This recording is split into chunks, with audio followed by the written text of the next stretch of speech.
It opens up with Sam ironing a shirt that he puts on, the shield of Captain America laying on his bed as he puts on a suit and tie. He bags up the shield and hears from Endgame Steve's voice asking him how the shield feels, with Sam responding that it feels like it belongs to someone else. In Tunisian airspace, near the border of Libya, Falcon is intercepting a criminal organization known as LAF to extract a prisoner, Captain Vincent. He flies in using an advanced costume with backup on the ground led by First Lieutenant Torres, an intel officer with the Air Force. Falcon intercepts the already hijacked plane. He sends the Red Wing drone to open a hatch for him to enter. While taking on the terrorists, he uses the wings as a shield against the bullets, but a stray one takes out the pilot. As the plane plummets, Falcon fights the leader of the group, while the remaining henchmen manage to get Vincent off the plane in gliding parachute suits. Falcon pursues them through the cliffs. Helicopters piloted by LAF attempt to ambush him, but he manages to flank them with the help of Red Wing. While in pursuit, Falcon is informed that they are approaching the border of Libya, whose airspace may not be violated according to a treaty. Falcon begins taking heavy fire as the ground forces suggest a retreat. Falcon manages to retrieve the captain before the last LAF helicopter is destroyed, but not before the leader can escape. In Tunisia, Sam works on repairing Red Wing as Torres serves him a drink. They joke about the advanced technology in the Falcon's suit. Torres takes a video of Sam speaking Arabic to a local as his phone picks up a signal of a new group, the Flag Smashers. They are extremists who believe life was better during the blip and promise to restore that way. Torres speculates that Captain America's body is on the moon and asks if he was put on a ship and sent to space. Falcon denies it and leaves for Washington. In Washington, Sam gives a speech about Steve Rogers before many, including James Rhodes the War Machine and the Secretary of Defense. Sam calls for new heroes suited for the times we are in. He symbolically thanks Captain America as he places the shield for display in a museum. The secretary thanks Sam for the shield as Rhodes asks him to go for a walk. They pass by the picture of Bucky as they move through the Cap exhibit. Rhodes asks Sam why he did not take up the mantle of Captain America. Sam recalls what he had told Steve, that it felt like it belonged to someone else. Rhodes tells Sam that the world is broken and just needs somebody to fix it. He walks away as Sam looks at the shield. In a hotel, a young man laughs with two people as they get out of an elevator. He walks up to his room as a group of men in suits are escorting an older man downstairs.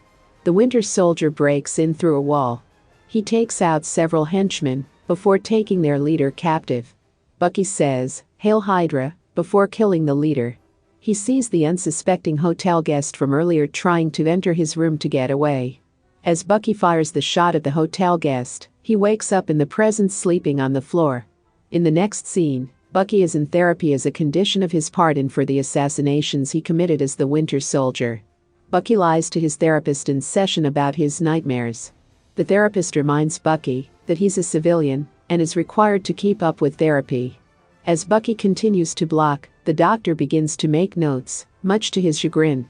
Bucky proclaims that he crossed a name off his list of amends, a senator who was a Hydra pawn for years.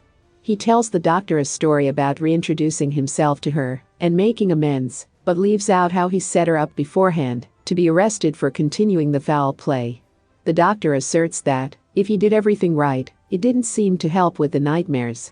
She asks to see his phone and comments that he has only a half-dozen saved contacts and has been ignoring messages from Sam. She tells him that he needs to foster his relationships. He attempts to argue, but then admits that he had some calm after fighting as the Winter Soldier for 90 years. The doctor asks him what he wants. He says, "Peace." She scoffs at that, telling him he is free, but Bucky asks, "To do what?" In Brooklyn, Bucky defuses an argument and takes a man Yuri Nakajima to a restaurant for lunch. Yuri asks the waitress to go out with Bucky, and she agrees. While joking about what just happened, the man sees bean machi on a plate and recalls how his son loved that dessert, but his son was killed in a hotel while away on a business trip. Bucky realizes this was the guest he remembered killing in his dream. Bucky just shut off and didn't say a word. Sam drives through Delacroix, Louisiana, to his family's seafood business at the harbor. His nephews and sister Sarah greet him. Sarah casually mentions his disappearance during the blip. Sam and Sarah talk about the boat they grew up on and whether or not to sell it, but they are interrupted. Sarah is sad as she cleans up. Later, she tells Sam that the business is not doing well and that's why she needs to sell the boat. Sam offers money to help, but she rejects him. He offers to set an appointment to get her a loan from the bank, and she reluctantly agrees. Bucky arrives to meet the waitress for their date. They have a good time and end up playing Battleship. She tells him how taking Yuri out for lunch is a good deed. She tells him that Yuri not knowing how his kid died is worse than losing him. Bucky becomes sad and leaves without saying goodbye. He visits Yuri ready to tell him that he killed his son, but hesitates and only gives him back the money he owed for lunch. He looks at his book, to the circled name Nakajima. In Delacroix, Sam cooks meals to give away as a promotion for the business, while he and Sarah prepare to meet with the loan officer at the local bank. In Switzerland, Torres exposes his camera to find the location of the Flag Shashers event at a major financial institution. He encounters a group that follows a whistle to a bag where masks are being distributed. An alarm goes off as a superpowered individual jumps out of the building with 2 large bags.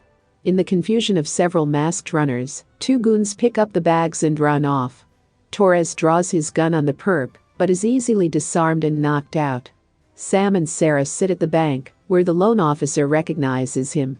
He shows how Sam has not made an income over the last 5 years, during the blip when he didn't exist. He tells them that terms changed, which Sarah laughs at. He regretfully turns them down for the loan. Sam and Sarah argue as they walk back to her truck. At the harbor, Sam works to fix the boat, unsuccessfully. He sees pictures in the boat of him and Sarah's children, then gets a text from Torres asking him to call ASAP. He tells Sam about the Flag Smashers and shows him the video of the leader. Sam asks if anything else happened besides what the video captured. Torres says no and asks what he thinks the leader could be. Sam tells him to keep the intel quiet until they know what's going on. As they end the call, Sarah turns on a news report where the Secretary of Defense calls for a hero for America's new hero. He introduces a new Captain America.